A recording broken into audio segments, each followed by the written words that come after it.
Beltrame, a história de Dendiara, a Amazônia e a escuridão contemporânea.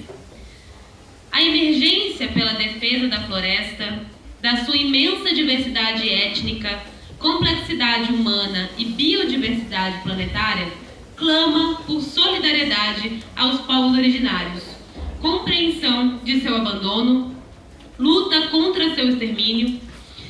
Então, a escritora santamariense Ana Beltrame, cônsul do Brasil na Guiana Francesa entre 2008 e 2013, viveu de perto a experiência de suspender o contínuo da história e caminhar na direção de um contemporâneo obscuro que precisa ser conhecido.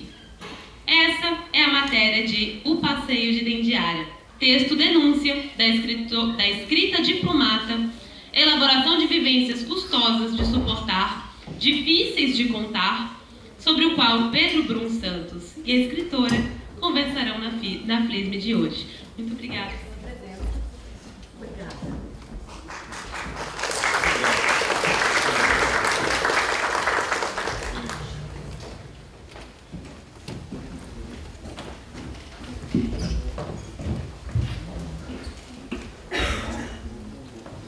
Oi, gente, boa tarde. Boa tarde. Espero, depois desse momento de magia, aqui estar protegido com a doutora Ana pelos bons fluidos deixados pela Márcia Luiza, pelo Enéas, pelos colegas que me antecederam, a Renata, que está ali também. Bom, aqui ao meu lado está a Ana Lélia Beltrame. Ela nasceu em Santa Maria, passou a infância, a juventude aqui, estudou no Bilac, no Maria Rocha, no Centenário, e é formada em Direito pela nossa Universidade Federal de Santa Maria.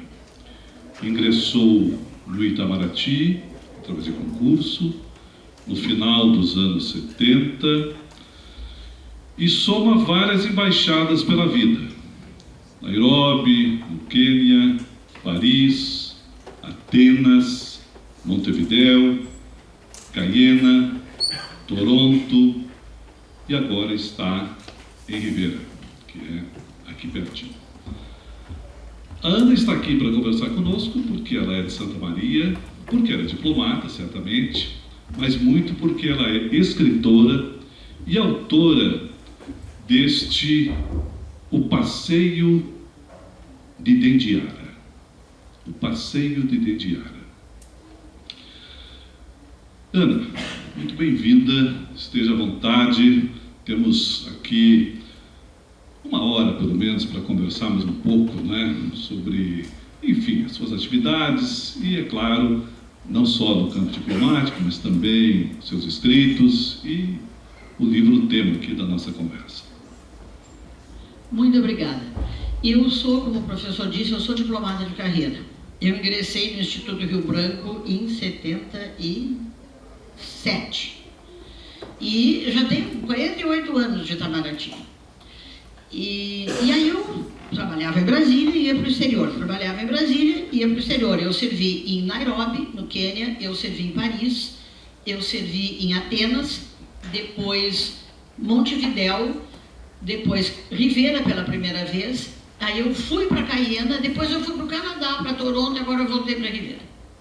Mas quando eu cheguei em Cayena, eu achava que eu ia ter aqueles problemas de fronteira que você tem. Perdi o passaporte, eu perdi a minha carteira de identidade, fiquei sem dinheiro, bati o carro, né? Atravessa a fronteira e é atropelado ou atropela alguém. E eu comecei, o que são os problemas comuns de fronteira? A pessoa vai lá e perde o documento, aí acaba tendo que ir no consulado saber o que faz para tirar a segunda via quando voltar para o Brasil. Ribeira é fácil, mas Cayena é separada do Brasil pelo rio Oiapoque. Né? O famoso Oiapoque, ele separa a Guiana Francesa do Brasil. Aliás, a mais longa fronteira brasileira é com a França, que do outro lado é a Guiana Francesa, que é um estado, como se fosse um estado francês. E a Europa fica do lado do Brasil. A Europa fica ali do lado. E é a fronteira mais longa do Brasil, é a fronteira com a França, com a Europa. Tem umas coisas engraçadas, os índios faziam farinha, queriam vender farinha na feira. Aí mandaram perguntar em Bruxelas qual era o padrão europeu para farinha de mandioca. Não tinha. Então, claro, imagina, não tinha. Então eles criaram o padrão europeu para farinha de mandioca. O índio só podia vender farinha de mandioca na feira se estivesse dentro do padrão europeu. É Europa. E vai ser bem interessante, porque tu vê que as coisas podem funcionar perfeitamente bem na Amazônia. Tudo funcionava muito bem em Caiana. As franceses faziam aquilo funcionar muito bem. Mas eu estou lá, sendo cônsul, achando que eu ia pegar essas coisas, né? E eu começo a ver que me chamavam com muita frequência no hospital. Aí era o brasileiro, estava na floresta e quebrou a perna, ele não fala francês. Então ia alguém no hospital para traduzir os sintomas para o doutor tratar da pessoa. E a gente chegava no hospital, a pessoa não tem documento, estava andando na floresta sem documento e torceu o pé. Isso é um negócio esquisito. Como é que tu vai te enfiar passear na floresta, atravessa o rio Oiapoque para passear na floresta sem documento? E aí eu comecei a ver que aquilo, na verdade, era garimpo clandestino de ouro. No caso, tem muitas coisas clandestinas, mas no caso daquela região, o norte do Amapá e a Guiana Francesa, era garimpo clandestino de ouro. Eles eram garimpeiros clandestinos. Eles entravam clandestinos na Guiana Francesa e iam procurar ouro de aluvião na beira do rio, o que também é proibido na Guiana Francesa, e aí sofriam um acidente qualquer no meio do mato, do garimpo. Aí então eles iam para o hospital, na França, inclusive porque em Caiana tinha um hospital muito melhor do que o hospital da cidade de Oiapoque. Eles iam para lá, mas aí chegavam, não diziam, não, eu estava andando na floresta, ele não ia dizer eu sou garimpeiro, porque ele saía dali preso. E também ele não tinha nenhum documento, porque se pega o garimpeiro com documento, ele é fichado, ele nunca mais entra em lugar nenhum, e se for preso pela segunda vez, aí ele ganha uma sentença de prisão. Então tinha aquela história, assim, aquela coisa mal contada. E eu comecei a conhecer o que é o garimpo clandestino de ouro na Amazônia. Aí eu me interessei, eu conversava com os garimpeiros que estavam no hospital, conversava com outros que eu conhecia, que depois eu fiquei sabendo que eram ligados ao garimpo e ao comércio clandestino de ouro. E depois eu visitei garimpos, alguns legais, outros ilegais, mas eu já conhecia as pessoas, eu fui lá olhar. Então, essa realidade eu conheci muito bem.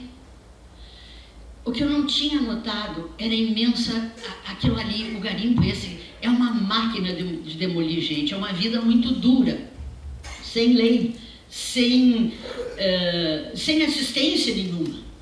Então eles vão para o meio do mato, começam a procurar ouro, e a pessoa sempre é movida pelo fato de que amanhã eu acho um veio e eu fico rico.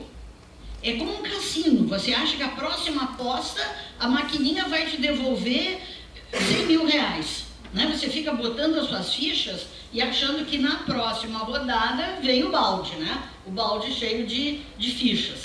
E o balde nunca vem. E nas condições de clima, e na Amazônia, e na condição de sanitária do garimpo, o que vem é a doença. Todas as doenças que o mosquito pode transmitir, e mais o uso do mercúrio, que usa-se o mercúrio para separar o ouro da lama.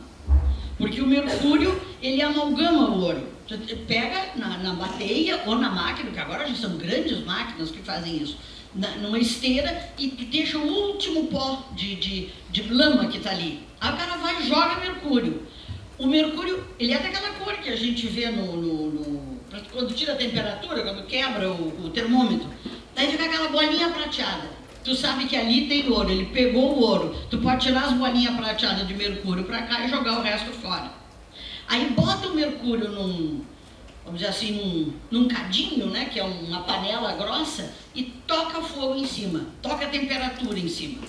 O mercúrio você vai mais ou menos a 300 graus, o ouro precisa de 700, logo o mercúrio evapora e o ouro fica puro. Então, esse é o processo clandestino de tirar ouro da Amazônia. Escavando a beirada dos rios, e depois usando mercúrio, que joga o mercúrio direto na natureza. É horrível, as pessoas pegam doença do mercúrio. É um envenenamento lento que o mercúrio produz. E, obviamente, os rios se acabam, né? O rio, porque a draga, a pessoa ou a draga, tira a lama do fundo do rio e levanta e joga numa peneira mecânica. Aí que eu compreendi. E as pessoas adoecem, e as pessoas morrem, e as pessoas são mordidas de cobra, e acontece de tudo no garimpo. E não tem, obviamente, que não tem nenhuma atenção médica. Tá, então já que coisa horrorosa que é o garimpo, esses caras são malucos voltarem para o garimpo. Eu conheci um sujeito, ele estava fazendo hemodiálise. Ele teve um negócio no rim, e ele estava fazendo hemodiálise. E aí chega a notícia no hospital que tinham descoberto um veio grande, não sei onde. O cara saiu da hemodiálise e voltou para o garimpo. Claro, morreu no caminho, né? Mas é tal a loucura pelo enriquecimento milagroso, instantâneo. Ouro, isso mexe tanto, porque o cara sai da hemodiálise e voltava para o garimpo. Isso me chocou. Primeiro, que o ser humano se dobrasse tão enlouquecidamente para uma atividade que é quase um cassino, que é achar ouro na beirada do rio. Segundo, ele está vendo que ninguém fica rico. Quem fica rico é o atravessador. É o comerciante que vai comprar ouro e revender mais adiante. Mas o sujeito que está lá, ele pode ganhar bem a vida dele, mas não é uma máquina de fazer dinheiro. Eu não conheço nenhum garimpeiro rico. Garimpeiro que se arrumou na vida foi quem soube sair quando tinha um pouquinho e entrar numa outra atividade. Mas aí eu estou lá achando que isso já era uma coisa assim chocante, já é uma coisa, eu nunca tinha visto isso, o ser humano nesse ponto de estar escravizado pelo mito do enriquecimento instantâneo que achar um veio de ouro teoricamente daria. E aí eu comecei a descobrir que tinha uma coisa pior, eram as crianças do garimpo.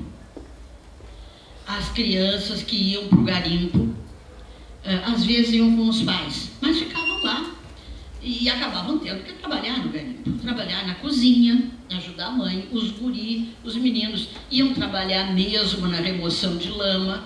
Menino de 12 anos trabalhar das 8 da manhã às 5 da tarde, no sol de rachar com água pela cintura, para ajudar a levantar a lama do fundo do rio. Aí as crianças do garimpo, foi o choque em cima do choque. Foi o choque ao quadrado. E eu conheci várias crianças que sofreram muito no garimpo. Todo tipo de sofrimento, inclusive prostituição infantil.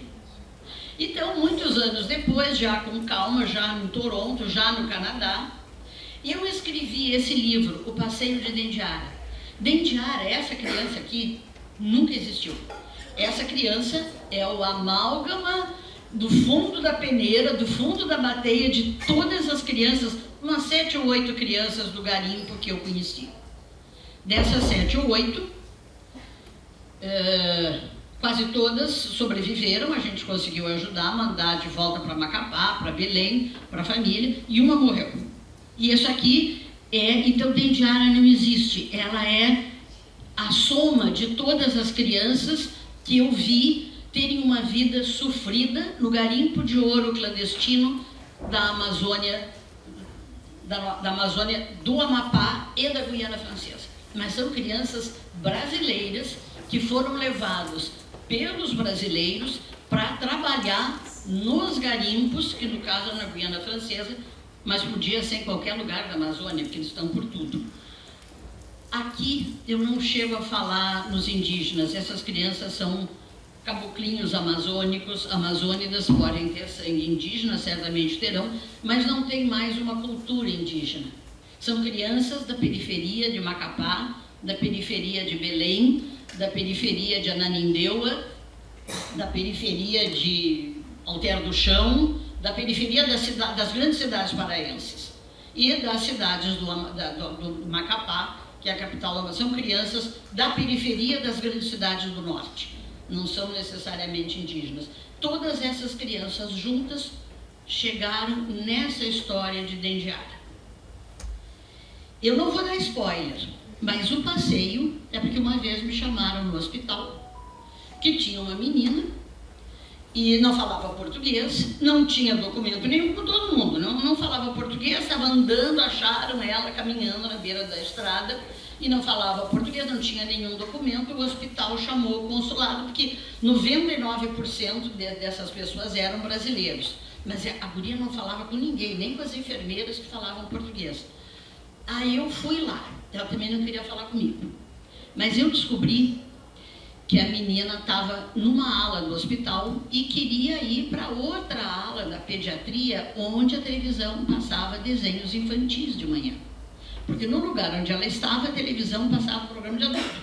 Sintonizavam, era canal aberto, sintonizavam a televisão em programa de adulto.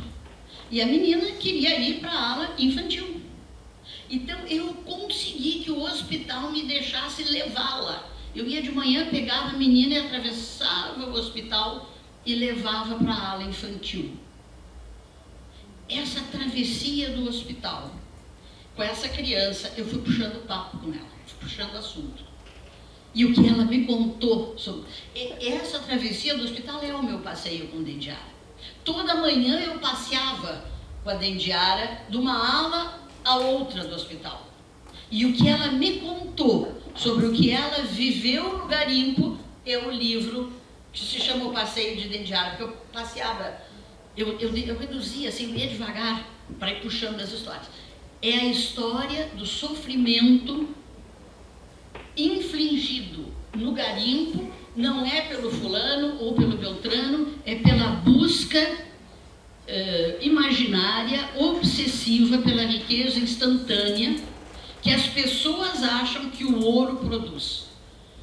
Que, na verdade, o único que enriquece é o atravessador, é o comerciante. O garimpeiro, ele se equilibra mais ou menos e depois adoece e morre, né? Ele também não fica muito tempo. E o livro é isso.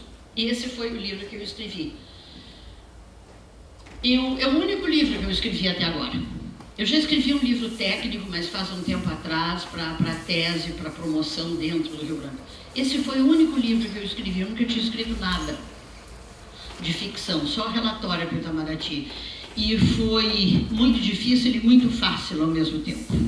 Foi muito fácil porque a história, para mim, tinha sido um impacto tremendo ver acontecer aquilo. E foi muito difícil porque eu nunca tinha escrito nada. Eu tinha a barreira, o medo da página em branco. Medo que eu tenho até hoje. Não passou. Eu escrevi porque a história dentro de mim, as coisas que eu tinha visto, e que eu tinha a impressão que o Brasil não estava vendo o que estava acontecendo na Amazônia. E alguém tinha que dizer, meninos, eu vi. Então ficou fácil, porque tinha uma história lá dentro que estava pronta. Ela tinha um começo, meio e fim, ela tinha uma coloração, ela tinha um sentimento. E foi difícil porque eu tinha escrito ficção. E ainda brigava com a página em branco, né, com a tela em branco. Mas no final saiu, e o livro então agora anda por aí, acaba de ser traduzido para o inglês. E eu ainda não fiz as coisas que a Amazon quer que a gente faça para divulgar o livro quando ele está em língua inglesa, mas ele já está rodando o mundo. E eu fico muito feliz. Eu sei que não é elogio para o Brasil, mas pelo menos quem faz a denúncia é uma brasileira. Eu acho que isso, não é preciso vir um estrangeiro para nos dizer o que fazer com a Amazônia. A gente sabe onde acerta e onde erra. Aliás, eu fiquei muito contente que vocês chamaram o Daniel Munduruku. Munduruku. Que vocês chamaram ele, nós estamos na temática da Amazônia, que bom. Mas o meu depoimento sobre o livro é esse. Eu fico à disposição para perguntas sobre a Amazônia e sobre o livro. Tá bem, deixa eu falar um pouquinho sobre o livro, então. Eu tive contato com o livro. O livro é de 2020, Ana. 2020. Lançado em 2021. Isso. Então eu fui convidado na época que a Ana fez um lançamento aqui em Santa Maria. A gente ainda estava ali um pouco na pandemia e tal. Até fiz uma participação online. No lançamento. Mas eu confesso que fiquei muito impactado com esse livro. Eu sugeri depois a Raquel, ao Gerson, ao Enéas, nós trazemos a Ana aqui na Crisme. O livro tem esse teor de denúncia, não é? O livro mostra um pouco dessa coisa da Amazônia, assim, geograficamente falando, traz o conhecimento da Ana sobre essas questões que ela acabou de falar. Mas, assim, o livro é muito bem escrito. Ele funciona muito bem, assim, na armação de enredo, no andamento da distribuição temporal dos diferentes episódios, na formulação, na composição das personagens. E eu até vou, assim, um pouco me passar aqui e ler um trechinho. Eu apresentei ano passado, num trabalho, num artigo, na Argentina, né, enfocando o livro, e eu até copiei um pedacinho aqui, porque imagino que dos presentes talvez poucos tenham lido a obra, não é? Para a gente se situar um pouco em relação a como que a obra funciona enquanto composição, que é literária, sim, mas que também é documental, de certo modo. Eu até confesso para vocês que eu tenho uma dificuldade de fazer uma classificação de gênero do teu livro, porque ele às vezes lembra um pouco aquela coisa meio Euclides da Cunha, começa, não é, recuperando a Amazônia, tem inclusive a utilização de gráficos, de mapas e tudo mais. Depois tem o seu texto, que é um texto muito empenhado de quem esteve lá, de quem conhece, quem foi à floresta, dos seres da floresta, dos povos originários, e só depois a gente entra mesmo na história da menina, da Dendiara.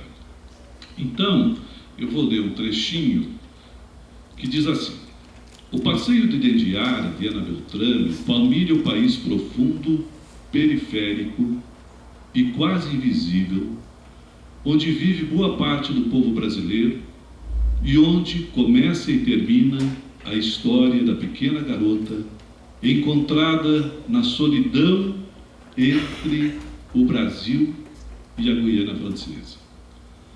O livro possui fundo de realidade. As personagens inspiram-se, muitas delas em pessoas reais, o local da ação coincide com as vivências da autora e a trama central constitui demanda ocorrida sob o manto discricionário do Estado brasileiro. Ana Beltrame, diplomata de carreira, foi cônsul do Brasil em Cayena de 2009 a 2013. Personagens como o pajé Petalacim, Silverona, Lalabec e situações como o barco Putanic, os pontos recuados do garimpo, a prostituição infantil no meio da selva, os postos extrativistas clandestinos, as tramas dos poderes paralelos, são motivos e passagens com existências que de fato podem ser atestadas.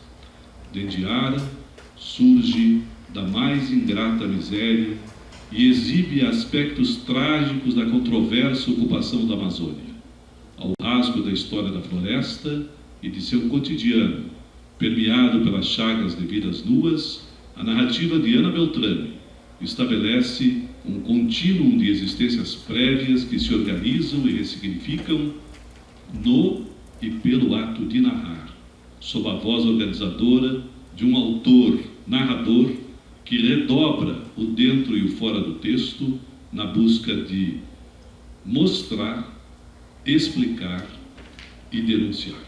Eu acho que é isso que, de fato, o livro faz, não é?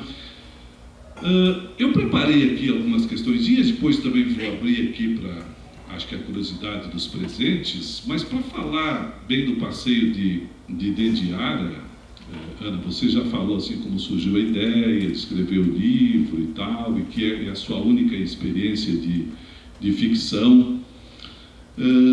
Mas assim, inspiração em outros autores, em outras obras, o conhecimento da literatura, o que você traz mesmo assim, que lhe ajudou de algum modo na composição? Ou foi saindo mesmo da sua cabeça, digamos assim? Bom, quando eu fui servir na Amazônia, como a gente faz quando vai morar em algum lugar, eu procurei ler muito sobre a Amazônia. E, obviamente, a primeira leitura foi Euclides da Cunha, mas com quem, de jeito nenhum, eu não pretendo me comparar. Mas eu li vários autores. Tem aquele autor de Manaus, que agora escapou o nome dele, o Milton Ratum, e tem textos muito bons sobre a Amazônia e sobre o garimpo de alunos da Universidade Federal do Pará, e tem trabalhos de conclusão de cursos, TCC, de alunos da Universidade Federal do Amapá, que eu li para colaborar com a criação do curso de Relações Internacionais da Universidade Federal do Amapá. Só que agora eu tenho a lista de todos os estudantes de Relações Internacionais cujos TCCs ou eu li ou eu um pouco ajudei a fazer. Porque o Amapá é muito perto da Guiana Francesa, mas a Guiana Francesa é muito cara para os brasileiros irem conhecer, porque é em euro. Então, quando o pessoal de Relações Internacionais da ou de Pedagogia, eles têm um curso de Pedagogia direcionado para os indígenas. Quando o pessoal de Relações Internacionais ou de Pedagogia Indígena me pedia, eu mandava o carro do consulado para a beirada do rio Oiapoque, do lado francês. E eles pegavam o barquinho, que se chama Catraia, né, que é o barquinho da Amazônia, entravam no barquinho, desciam no lado francês, mas em vez de comprar uma passagem de ônibus em euros, eles pegavam a carona no carro do consulado. Então, eu facilitava a ida da beira do Oiapoque até a cidade de Caiena, que são 2 horas de viagem. Então, já reduzia o valor da estada do aluno da Universidade Federal do Amapá em Caiena. E depois eu levava eles para conhecer lugares, inclusive a base espacial de Kourou, de onde partem os foguetes europeus, e que é no meio do mato. E lá tem uma base que lança foguetes. É um contraste muito grande. Eu acompanhava os alunos. Depois, quando eles iam escrever o TCC, eles às vezes me traziam uma espécie da uma primeira versão, principalmente no capítulo que tratava das relações com a Guiana Francesa. Então, eu devo muito aos TCCs dos alunos da área de Relações Internacionais e Pedagogia, e alguns alunos de Letras e alguns alunos de História e Geografia da Universidade Federal do Amapá, porque eles tinham uma contribuição imensa, eles eram de lá. Quando eles falavam sobre a Amazônia, eles tinham nascido lá. Eu brincava com uma menina, ela conheceu jacaré antes de conhecer cachorro. Quer dizer, tinha mais jacaré no quintal da casa dela, que era na beira do rio, do que cachorro. E dizia, olha, se você por pouco não amarrou o jacaré numa coleirinha e saiu passeando com ele na cidade, que era aquela mãe, era de lá. E o livro relata um pouquinho, faz uma pequena homenagem para esses alunos que muito... Depois eu ia na casa deles também, eles me convidavam, né? Então eu devo muito a leituras, sim, do Milton Ratum e, claro, o próprio Euclides da Cunha, e devo muito aos TCCs escritos pelo pessoal, pelos amapaenses. Que então ali tinham textos que como depoimentos sobre a vida na Amazônia, eu acho que eram preciosidades, porque eles tinham nascido lá e estavam na universidade. Eles estavam numa universidade brasileira, mas eles vinham daquela realidade, eles tinham um domínio daquela realidade que muitas vezes o estrangeiro não tem. O estrangeiro se mete na Amazônia, vem dar lição para nós, mas realmente eles não têm, como quem nasceu lá, traz um acervo de histórias que a avó conta, que o pai contava, que foi pescar com o tio, que catou cobra. Eles têm histórias assim, sensacionais. Uma vez eu interrompi um antropólogo francês, tinha uma mesa, tinham vários professores brasileiros e vários professores franceses, de universidade francesa, e tinha um antropólogo que estava dando lições sobre a Amazônia e não deixava o professor brasileiro falar. Ele sabia tudo, ele tomava tudo. E eu interrompi, eu era cônsul, quando abriu para perguntas, eu interrompi, e eu perguntei por que ele não deixava o professor falar. O professor brasileiro falar, porque o professor brasileiro era um sujeito gente que tinha nascido lá. Aquele igarapé que o francês tinha fotografado, o brasileiro tinha tomado banho lá quando ele nasceu, com 1 mês de idade ele já estava no igarapé. E aí nós cunhamos lá entre nós e alguns professores da Federal do Amapá, nós cunhamos a expressão que quem tinha que falar eram les enfants du fleuve et de la forêt, as crianças do rio e da floresta. A gente usou o termo criança para não chocar, porque você bater num antropólogo francês vindo da Sorbonne é uma coisa do outro mundo, impensável. Então a gente chamou de enfant. Mas eles têm os enfants de la patrie nos hinos dele. Então a gente usou para ver se eles paravam de falar e deixavam o nativo da Amazônia, que tinha passado por uma universidade brasileira, se manifestar. E eu considero valiosíssimo o trabalho das universidades da Amazônia, mesmo as pequenas universidades das pequenas capitais dos estados mais periféricos, que não é só Belém e Manaus. E esse aluno e aquele professor que está lá, eles têm uma contribuição muito valiosa que muito me serviu. No livro, a gente tem contato com a Dona Consa. Dona Consa, que é uma figura, uma personagem, não é? Que evidentemente reproduz a autora e que se mostra assim muito despachada, não é? Conversando com a comunidade, fazendo aquelas visitas a ribeirinhos, indo para o interior da floresta e tal. Em que medida esta figura, que é a figura do livro, espelha aquilo que você de fato vivenciou? Em que medida a Dona Consa de fato existiu na interação com os povos da floresta?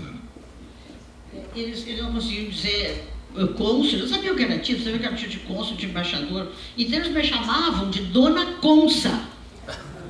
E eles iam lá e viam Dona Consa. E aí contavam a tragédia. E a gente procurava atender. Era uma época, eu não tenho nada de político, era a época que a presidente era a Dilma e a ministra do Meio Ambiente era a doutora Isabela Teixeira. E ou uma ou outra, ou ambas, davam muita força para a gente fazer coisas na Amazônia. Então, por exemplo, eu consegui dinheiro, eu traduzi todos os requisitos consulares para tirar a carteira de identidade brasileira, eu traduzi para as 2 línguas indígenas mais faladas na região. Foi a primeira vez que o Estado brasileiro colocava a sua burocracia numa língua indígena. Porque o indígena, ele tem a nacionalidade do país onde ele nasce. Tem índio francês, que nasce no lado francês, é índio europeu. E tem índio que é brasileiro. Mas, de qualquer maneira, os índios, eles são nômades. Então, eles são autorizados a circular. A fronteira não impede o índio do seu nomadismo e de visitar as outras aldeias para cumprir os seus rituais de visita e de arrumar casamento. Então, a gente não usa as fronteiras para deter o movimento natural do índio que ele tem na cultura dele. E agora isso dá um trabalho danado, né? Porque de vez em quando você tem um bando de índio numa canoa, rio afora, eles só têm documento francês e entraram no Brasil e não passaram por alfândega nenhuma. E você tem que dar um jeito de não prender aquela gente, e vice-versa. De repente tem um monte de índio numa canoa no meio do rio francês, entraram na França, não passaram na alfândega, não tem nada. Eles simplesmente foram visitar os parentes que moram na floresta. E aí você tem que intervir para evitar um problema de conflito. E como eu, volta e meia, eu ia pessoalmente fazer isso, porque eu me dava muito bem com as autoridades francesas, embora de vez em quando tivesse lá de alpega com esse antropólogo, simplesmente porque ele falava demais, ele era um cara legal, falava demais. E não deixava os brasileiros falarem, ele passava por cima. Mas eu procurava me dar muito bem com as autoridades francesas, porque a gente tinha muita coisa em comum, tinha muito boas relações, então quando tinha problema com as canoas cheias de índio no meio do rio, eu ia embora, eu ia lá com eles, entrava no helicóptero dos franceses e a gente descia lá na barranca do rio e eu então conversava com os índios. E aí começaram a me chamar de Dona Consa, lá no meio do mato, e eu não ia explicar para o índio como é que Era Dona Consa, era Dona Consa. Eu virei Dona Consa. E também a gente tinha coisa de... tinha tráfico de mulheres. Então eu, uma vez, não é, no livro eu falo no barco Plutanique, mas eu fui num outro contexto. Era um barco bordel.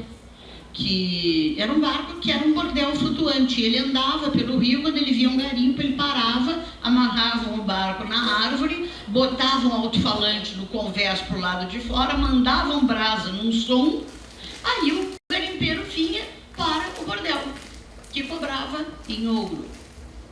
Toda prostituta tinha uma balancinha no quarto. Ela dava o preço, pesava o ouro, está tudo bem, tudo jóia. Cobrava em ouro. E o barco, o povo chamava jocosamente o barco de Plutanique, que era Mas ele nunca afundou, ele deu muito dinheiro e saiu de circulação. Eu acho que deve ter dado um problema legal. E eu fui a bordo do Plutanique já na qualidade oficial de Dona Consa. E fui lá e tratei a dona do bordel, a Silverona, com muito respeito.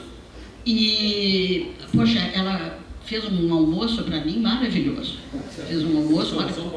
Almocei no barco, no Plutanique, com a Silverona. Ela era uma bailarina, ela não atendia cliente, mas ela dançava muito bem. E é tudo muito lindo e delicado, mas se desse um problema, a Silverona virava homem, pegava o terçado e sai da frente. Porque ela, com aquele terçado, era campeã de esgrima. E consta que atirava muito bem também. Mas parece que ninguém testou a pontaria da Silverona. Fazia tempo que não testava. Agora, briga a bordo, ela pegava o facão, né, que eles chamam de terçado, ela apartava a briga de prancha e não com o fio, com o outro lado. E não tinha, olha, o bêbado se acalmava ali na hora. Então, e a Silverona era essa dupla, assim, essa coisa. Uma bailarina sedutora precisou, ela virava, enfim, lutadora de MMA, porque também se fosse no mano a mano, a Silverona disse que enfiava uma bifa na orelha que atirava qualquer um longe. Ela era baixinha, gordinha, escrevia uma bifa de baixo para cima, assim, pá, então, uma mulher com uma fama de lutadora de MMA, que usava o facão com enorme habilidade e era boa mecânica. Se o Plutanique engripasse, ela desmontava o motor e fazia o Plutanique funcionar. E daí, de repente, ela virava uma bailarina sedutora. Mas eu preciso, Dona Consa, fazer o quê? E ela fazia tudo isso. Eu botei o Plutanique no livro, porque eu achava sensacional, e eu fui a bordo do Plutanique, mas não era no contexto da Dendiara. Eu só botei a história ali no meio, porque ela era engraçada. E eu fui a bordo do Plutanique em busca de uma cadeia de tráfico de meninas, normalmente 16, 17 anos, que eles pegavam em Belém, em Macapá, nessa cidade, para serem prostitutas a bordo do Plutanique. E eu fui lá, eu fui falar com a Silverona. Silverona, não dá, tem que parar com esse negócio, tem que ser só mulher que quer ir mesmo. Eu fui enfrentar a Silverona, mas com a maior diplomacia. Porque em rio que tem piranha, jacaré, nada de costas. Eu cheguei na escadinha e disse: Dona Silverona, vem cá, quero falar com a senhora. Mas já tinham ido dizer que eu era Consa. O que a senhora quer, dona Consa? Eu quero falar com a senhora, tem que ser falado, não pode ser gritado. Aí ela me convidou para subir a bordo, aí eu expliquei, ela disse: então vamos almoçar. Eu disse: então eu vou pegar o champanhe no lado francês. E ela dizia: eu vou mandar buscar um peixe. Parece que tinha um pescador apaixonado. E eu tinha uma catraia que eu tinha alugado, uma catraia pequenininha, que eu tinha alugado pelo dia inteiro. Aí eu peguei a catraia e fui para o lado francês, comprei o champanhe nacional do lado francês gelado, mandei botar num saco de gelo e vim de volta. Aqui o Verona já tinha mandado vir o peixe. Extraordinário, extraordinário. Fui, mas com muita diplomacia. Outra personagem que eu acho que diz muito também dessa rede do tráfico e do garimpo ilegal é Lalabique, né? Lalabique, né? Bic, né? eu tive muito cuidado, tirando a Silverona, ela não era Silverona, ela tinha outro nome, mas realmente o Putanica era único. Então é fácil identificar quem seria a Silverona. Agora, os outros personagens eu procurei meio que disfarçar. O Bic é um nome do Suriname. Era, no caso, um atravessador, um sujeito que ele era... As histórias dele são formidáveis. É um sujeito que a mãe dele queria ir para os Estados Unidos, então entrou num barco que ia de Belém para os Estados Unidos. O barco quebrou no meio do caminho e foi consertar no Suriname. E o tenente da polícia surinamesa que foi fazer a vistoria a bordo olhou para a brasileira maranhense e se apaixonou. Ali mesmo, eles casaram, ali mesmo eles desceram, eles casaram e nasceu esse atravessador, o Bic, esse personagem, que vai para o Brasil e fica morando no Oiapoque e se dedica a ser... Eles fazem o seguinte, isso é real. O sujeito tem dinheiro, pega o dinheiro, ele financia uma incursão na floresta, onde os futuros garimpeiros vão com um aparelhinho que faz, quando encontra metal, ele faz pip, pip, pip, pip, pip, que apita. Então, eles vão com aquilo procurando ouro. Mato adentro, no meio da cobra, do cipó, do mosquito, da onça, tudo. E vão procurando ouro. Quando eles acham ouro, eles marcam aquilo, vão para a cidade, compram para o atravessador, e o atravessador, então, financia a instalação do garimpo. E aí, então, o atravessador deixa ou não os garimpeiros frequentarem aquele lugar que é daquele atravessador, sem Ministério de Minas e Energia nenhum. O atravessador é meu. E o atravessador, que também atira bem, bota o pistoleiro dele para cuidar daquele garimpo.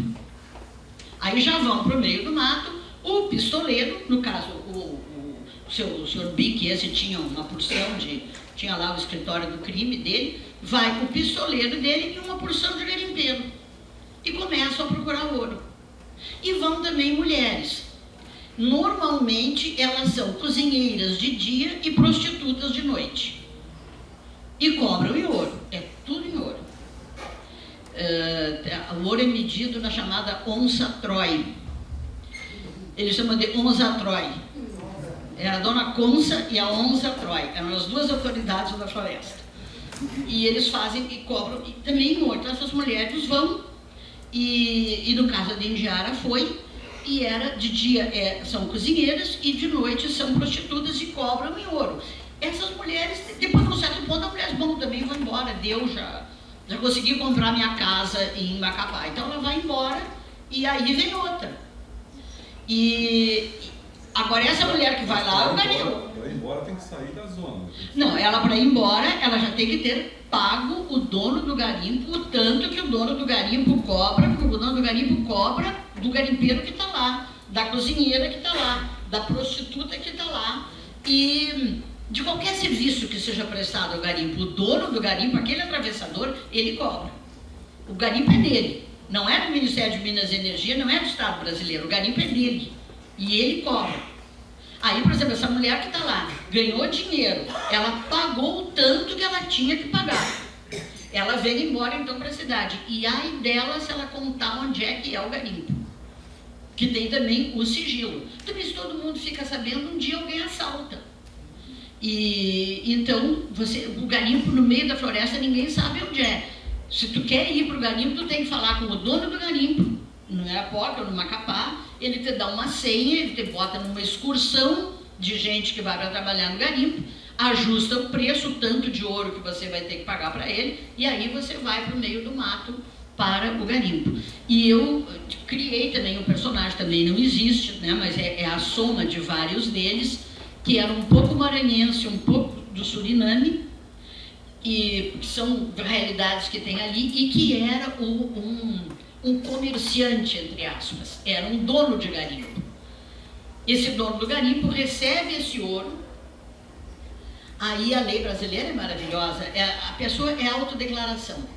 o dono do garimpo pega o ouro que veio do meio da floresta, todo mundo sabe que veio, porque vê o barco, a catraia chegando com o pistoleiro, com uma pistola de repetição, uma pistola, a Glock austríaca, uma pistola cara de repetição, não falha, uma Glock de não sei quantos $1000 na cintura. Se o cara vê, todo mundo sabe que ele veio do garimpo, ele traz umas caixinhas batendo dentro da caixinha, ploc, ploc, ploc, as pepitinhas de ouro, e vai para o dono do garimpo. O dono do garimpo vai com a cara mais deslavada do mundo, num serviço do Ministério de Minas e Energia, da Receita Federal, e declara que ele encontrou aquele ouro no quintal dele. E nós aceitamos. O Estado brasileiro aceita. O ouro fica legal. E aí o ouro é vendido. Também, se o cara está com muito ouro achado no quintal, ele manda o ouro clandestino para São Paulo, e aí aparece alguém do interior de Goiás que se apresenta e diz: achei na beira da estrada, chutei uma pedra e tinha essas pepitas todas aí embaixo. É a autodeclaração. Quer dizer, então esse BIC que eu relato é um nome tipicamente do Suriname. Você falou com o atravessador também. Eu falava com os atravessadores, eu ia falar com eles, evidentemente que não para brigar, não ia para brigar. Quem pode pagar uma Glock, quem pode comprar 7 Glocks, 8 Glocks, que é essa pistola, realmente você não briga com ele. Mas eu ia falar, eu ia pedir coisas. Quando eu tinha, não está no livro, é trabalho de cônsul. Quando uma pessoa sumia na floresta e a família dizia: meu filho foi trabalhar na Guiana Francesa e sumiu, eu queria que a senhora achasse. Eu ia perguntar para o atravessador: não, por acaso não está em algum lugar que o senhor conheça, aí pelo meio do mato, o fulano de tal, nascido no Piauí, filho de Beltrano, está aqui o retrato dele. Se o senhor tiver, diz para ele escrever para a mãe, que a mãe está reclamando. Se o senhor conhecer, diz para ele escrever para a mãe dele, se vai mandar dinheiro para os 8 filhos que ele deixou no Piauí. E o atravessador dava o recado. Porque se você fala com a pessoa, eu explicava para ele: esse sujeito saiu do Piauí, veio trabalhar aqui nessa região e não deu mais sinal, os filhos estão passando necessidade. Se o senhor conhecer esse cara, manda ele mandar dinheiro para os filhos. Funcionava. Se aquele atravessador conhecesse aquele garimpeiro, funcionava, dava certo. Então eu ia falar com eles. O que está no livro é uma entrevista por conta da menina da Indiara. Mas eu ia falar com eles para achar gente.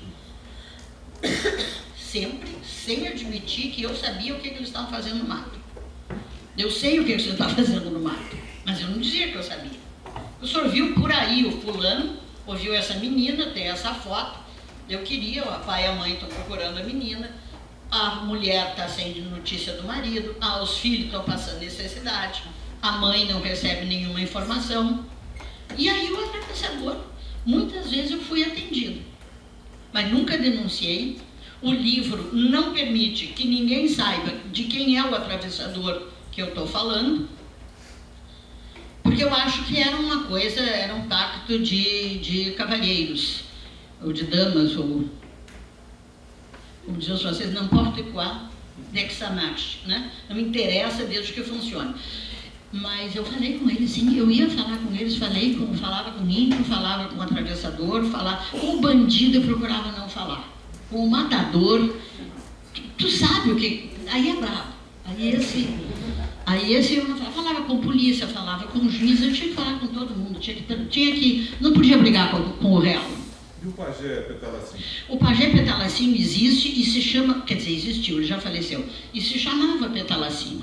Esse é real. Mas eu escrevi o livro 11 anos depois de ter saído da Guiana Francesa, e o pajé já tinha morrido, e a família do pajé já tinha morrido também. Então o pajé Petalacim é real. E ele ajudou muito? Ele ajudou. Na verdade, ele até ficou, ele sabia onde era o garimpo, onde estava a Dendiara. Ele sabia. Eu não digo que ele sabia, porque vá que alguém, né? Mas ele sabia. Só que aí o desfecho se deu antes de eu fazer qualquer coisa e eu resolvi não dizer para a polícia que eu sabia onde era o garimpo, até pela segurança do pajé e minha. Porque os donos do garimpo estavam furiosos. A madrinha tinha fugido do garimpo com a Dendiara, sem pagar. Eu acho até que ela afanou o ouro dos outros e fugiu com a Dendiara para a Caiana. Então, não podia dizer, não quis botar no livro, mas o pajé Petalacinho sabia. Os índios sabem tudo. Os índios sabem tudo. A Legião Étrangère, né, a Legião Estrangeira Francesa, usa, assim, 45 quilos de equipamento e sobrevive 20 dias no mato sem comida. O Batalhão de Selva do Brasil usa 28 quilos de equipamento e sobrevive 30 dias no mato. E o índio está nu e passa a vida inteira no mato. Quer dizer, eles sabem. Esse ano, no 7 de setembro, a gente viu um batalhão com índios. E o exército usa, eles sabem. Onde a Legião Étrangère vai toda equipada para aguentar 20 dias, e o pelotão de selva do Brasil vai todo equipado, dura mais tempo, aguenta mais. O índio sai pelado e passa a vida inteira e ainda mata onça. Quer dizer, eles sabem, você tem que confiar neles. A moda, você tem que confiar neles. E o pajé Petalacinho, sim, faleceu há muitos anos, mas ele é real, a história dele é real. Ana, e a floresta em si? Né? Você esteve algumas vezes na floresta. Você fala, por exemplo, da periquitamboia, aqui no livro, enfim, como é que é? Era a cobra que eu mais tinha medo, porque aquele bicho é uma cobra arborícola. Ela é uma jararaca arborícola.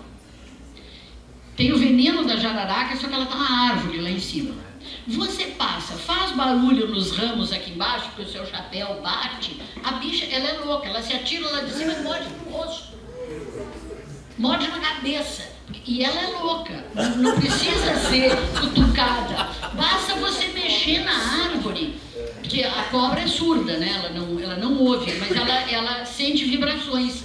Então a vibração do ser humano batendo em galhos, ela lê como um grande perigo. Porque não tem nenhum macaco do nosso tamanho na floresta. Não tem nenhum bicho do nosso tamanho, assim, ereto, pé passando, batendo com a cabeça no galho. Então a periquitamboia, que é a cobra papagaio. Esse é o nome, a tradução da língua indígena local é periquito, né, que é o papagaio, boia é a cobra. Mas ela é da família da jararaca. A bicha se atira lá de cima, morde na tua cara, uma cobra aqui. E era a cobra que eu mais tinha medo. Eu usava um chapéu que era um poder. E passava pelos galhos, assim, os pés passavam. Mas a gente tem que ir. E normalmente tinha gente que ia na frente, o caminho já estava mais ou menos aberto. Mas o indígena domina muito esses sinais. O indígena domina totalmente. A gente sai com guia indígena na floresta, parece que eles estão lendo um livro e que você é analfabeta. A sensação que eu tinha é que eu era analfabeta e que os caras tinham um livro aberto. Eles sabiam onde pisar, eles sabiam substâncias que anestesiavam, substâncias. Então tinha uma para dor de dente, que eles diziam assim: a senhora pega o sumo da casca, mastiga 3 vezes em cima da parte que está doendo, gospe e limpa a boca. Gente, a minha boca ficou... Isso foi logo depois do almoço. E a minha boca ficou anestesiada até o pôr do sol. É uma coisa assim... É um anestésico local. E eles sabem tudo. Então a gente tem a sensação, quando você entra com um índio na floresta de guia, você tem a sensação que tem um livro escrito ali, absolutamente claro, absolutamente fácil, só que você não fala aquela língua. E ele fala, porque ele vai olhando e vai dizendo: vamos por aqui, porque lá tem não sei o que, aqui passou aquele porco do mato, que é aquele queixada, que é um bicho muito, muito agressivo. Então, a queixada passou por ali, mas faz 8 dias, então ele já deve estar lá. E eles sabem, então assim, vão olhando, vão lendo, e eu achei isso sensacional. Eu acho que eles sabem mesmo, e perder os povos indígenas será uma perda enorme de conhecimento sobre a Amazônia. Primeiro, porque o índio é o que nós éramos há 10 mil anos atrás. Eles são o registro histórico do começo da evolução da nossa raça. Eles são um testemunho histórico, vivo. Você vê o índio na aldeia, ele vive como as pessoas viviam, sei lá, 5, 6 mil anos atrás. E aí você vê o tipo de alimentação, as horas do dia que eles se alimentam, as horas que eles descansam, e tudo aquilo tem a ver com o ritmo do metabolismo. E depois tem o conhecimento da floresta, que é absolutamente sensacional. Só que, assim, a coisa que eu não gostava, porque tinha que fazer cocô no mato. Eu não dou certo com essa coisa, eu fico nervosa. Consigo. Então, aí era mais complicado, mas tirando isso, é sensacional. Gente, estamos já no final aqui do nosso tempo. Eu vou abrir aqui para algumas questões que vocês queiram fazer para a Ana. E ela fica à disposição depois da gente... A Ana está fazendo uma promoção aqui por R$15 o passeio de Dediara, para tornar acessível para quem queira adquiri-lo, aqui também aqui na entrada. E vai ficar à disposição depois ali para vocês conversar um pouquinho com ela e se quiserem autógrafos também. Mas enfim, vamos às perguntas aí, curiosidades que vocês possam ter sobre esse universo amazônico. Já tivemos aqui o Manduruku, nós estamos com uma flisme amazônica, né, em todos os sentidos. Daí, gente. Uma pergunta. Sim. Pelo que você conta, certamente você estava num ambiente muito fértil para pensar em personagens, né? Mas eu queria saber se a sua escrita, você tinha algum caderno de memórias, se você escrevia durante o seu tempo, né, na função, ou se você escreveu só a partir de memórias mesmo, e quando você percebeu que o que você tinha vivido era tema para livro, né? Quando você pensou, nossa, eu vou escrever sobre isso. Eu percebi assim no primeiro, mas nossa, isso daria um livro, isso daria vários livros, aquelas histórias deles. Eu me apercebi que aquilo podia ser contado como entretenimento, daria um livro, daria um filme, daria uma série, aquilo ali era material. Isso eu notei de cara, mas eu notei já quando eu estava lendo os trabalhos, os TCCs dos guri, e os guri contando as histórias, como é que eles faziam para estudar, e eu vi que aquilo ali era uma epopeia. Aí eu vi isso. O que eu escrevi muito relatório para o Itamaraty, pedindo a atenção do Itamaraty para vários aspectos das populações ribeirinhas do lado brasileiro, que eram muito desprotegidas pelo Estado brasileiro, e eu achava que elas iam para o garimpo ou iam para o contrabando, empurradas pela necessidade. Se elas tivessem mais apoio governamental, as crianças ficariam mais tempo na escola.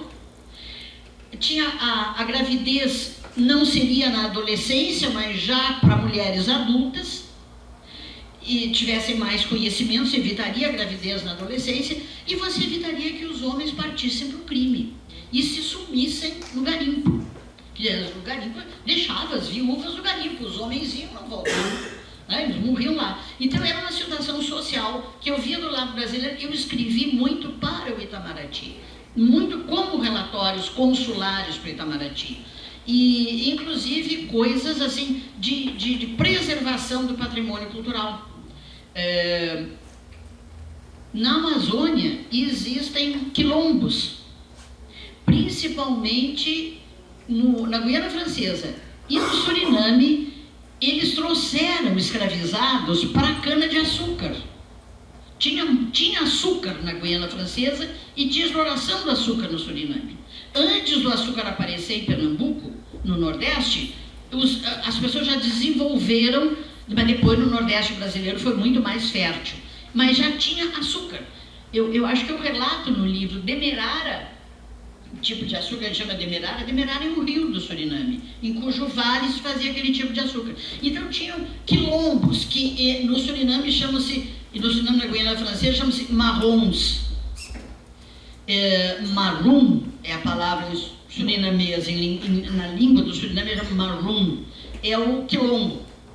E o marooners é o quilombola. E eles têm uma tradição que é a mistura das tradições africanas, que depois eles fugiram, quando o açúcar começou a sofrer a concorrência do Nordeste brasileiro, e o Nordeste brasileiro começou a vender mais açúcar, as usinas da Guiana Francesa e do Suriname enfraqueceram, e os escravizados fugiram para o interior.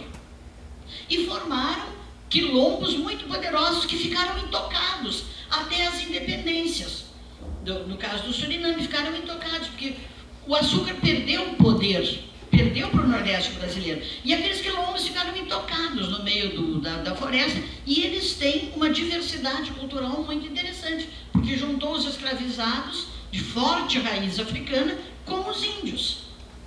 E eles têm uma arte muito bonita, um uso da cor muito bonito. Então, inclusive, do ponto de vista cultural, eu escrevia muito. Mas pro Itamaraty, esse livro é a primeira vez que eu traduzi tudo isso para ficção. Mas eu tinha as coisas escritas em itamaracês pro Itamaraty. Mais alguma questão, gente? Oi. Oi, Ana. Tudo bem, Daniel? Fala, Daniel. Sim, aqui, Ana, como nós nos conhecemos desde o milênio passado, eu diria o seguinte: você sempre foi um excelente contador de histórias e sempre escreveu soberbamente bem. Nenhuma novidade propriamente em você ter produzido essa ficção que ficou assim o retrato daquela parte da Amazônia extremamente densa. Eu tive a felicidade de estar no lançamento do seu livro. A questão, o que eu queria perguntar para você é o seguinte: nessa semana a BBC, o site da BBC publicou que hoje 30% da população brasileira já é brasileira. É verdade. Como você vê isso hoje? Olha, o salário mínimo em euros, um salário-desemprego muito elevado em euros, um auxílio família em euros e uma qualidade de vida francesa, ao lado de um estado que tem muita pobreza, como o Amapá, e de outro estado também, cuja periferia é muito pobre, que é o Pará. A periferia de Belém, o interior, é muito pobre. Tem um poder de atração imenso. E o pessoal vai pelo mato. O pessoal atravessa o rio Oiapoque, pega os igarapés, muitos já conhecem, outros contratam um índio, eles pegam os igarapés e vão e chegam em Caiena. Aí, chegando em Caiena ou em outras pequenas cidades, Reginá e outras pequenas cidades, aí as pessoas começa o casamento com o francês, começa um emprego que depois eles ficam um tempo, aí eles pedem como um visto e vão indo. E nós já estamos agora realmente 30%, eu acho que essa estatística é bem provável. 30%. Eu não sei o que nós vamos fazer. Eles não vão voltar para o Brasil. Eles vão ficar lá. A gente teria que institucionalizar isso, porque a maior parte das pessoas, eu acho, são pessoas de bem, que foram em busca de melhor emprego, melhor renda. O salário mínimo francês, eu acho que ele está em 1.450 euros. E o euro está a quase 6 por real. Então, o salário mínimo é quase 8 mil reais. Se uma pessoa ouve falar nisso, fica doido, vai mesmo, vai a nado. E vai a nado. Melhor que o ouro, quase. Mas é melhor que o ouro. E é bem mais seguro do que o ouro. E a própria, por exemplo, quando eu estava lá, o Amapá, ele tinha como é que faz tomografia? Aquele negócio que faz tomografia. Tinha um tomógrafo público no SUS de Macapá. E um tomógrafo privado que você entrava com uma ação na justiça e o juiz mandava o Estado comprar a sua tomografia para o Amapá inteiro. O hospital de Caiena tinha 2 tomógrafos. Então, já na hora da doença, o pessoal também vai, porque sabe que agora eu não sei, mas na época o atendimento era melhor. Por mim, a gente condecorava o hospital de Caiena, porque eles realmente atendem muito brasileiro. E eu acho que não tem jeito, é uma coisa meio irreversível. Não sei o que vamos fazer. Já estamos sobre a hora. Mais alguma questão? Mais uma. Então tá, vamos encerrar. Se tu puder falar um pouco mais do combate ao garimpo, porque, por exemplo, nas novelas, em outras representações populares, a gente percebe que eles são lugares quase intocáveis, né? E eu queria saber um pouco sobre essas operações e como tu vê isso, por exemplo, no governo atual. Olha, eu espero não ser metralhada, eu acho que o garimpo é um Estado dentro do Estado. O garimpo é um poder paralelo. Porque tudo que é ilegal se junta. Quer dizer, você ganha dinheiro legalmente, você aplica num fundo do Banco do Brasil.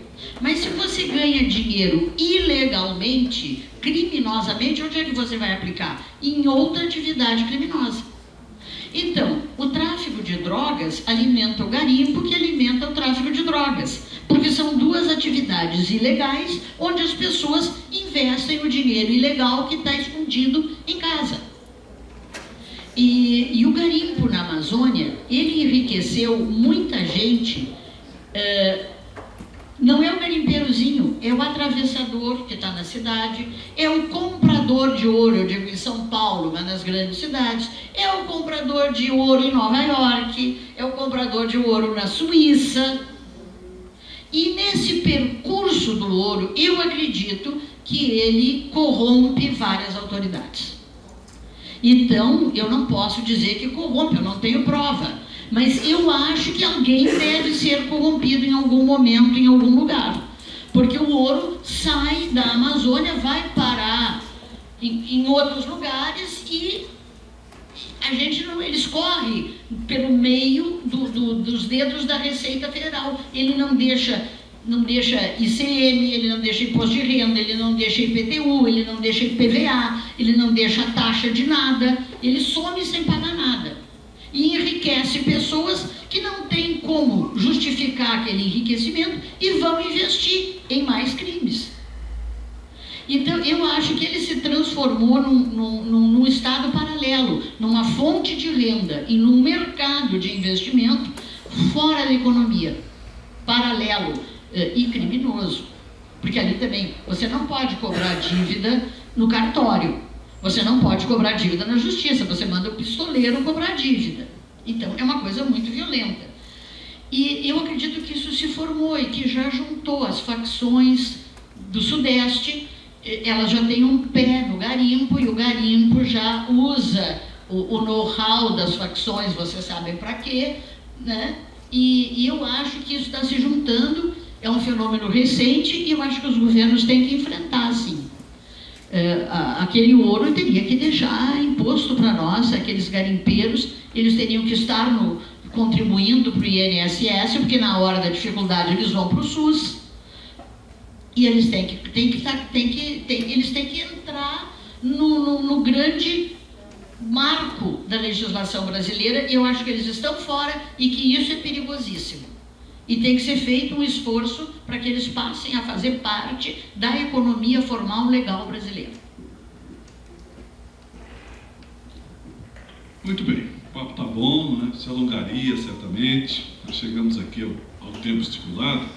Quero agradecer muito a generosidade da Ana, que saiu hoje ao meio-dia de Livramento, onde ela trabalha, na verdade, Ribeira, né? Consulado de Ribeira. Muito ativa lá, com muita atividade cultural também, não é muito ligada à comunidade e tudo mais, uma diplomata de carreira, vocês viram aí, com uma larga experiência, e quero deixar aqui o reforço que acho que vale muito a pena a leitura do Passeio de Dendiara, né? É um tema urgente, necessário, ultracontemporâneo, e é um excelente livro, uma excelente companhia. Ana, muito obrigado, bom, e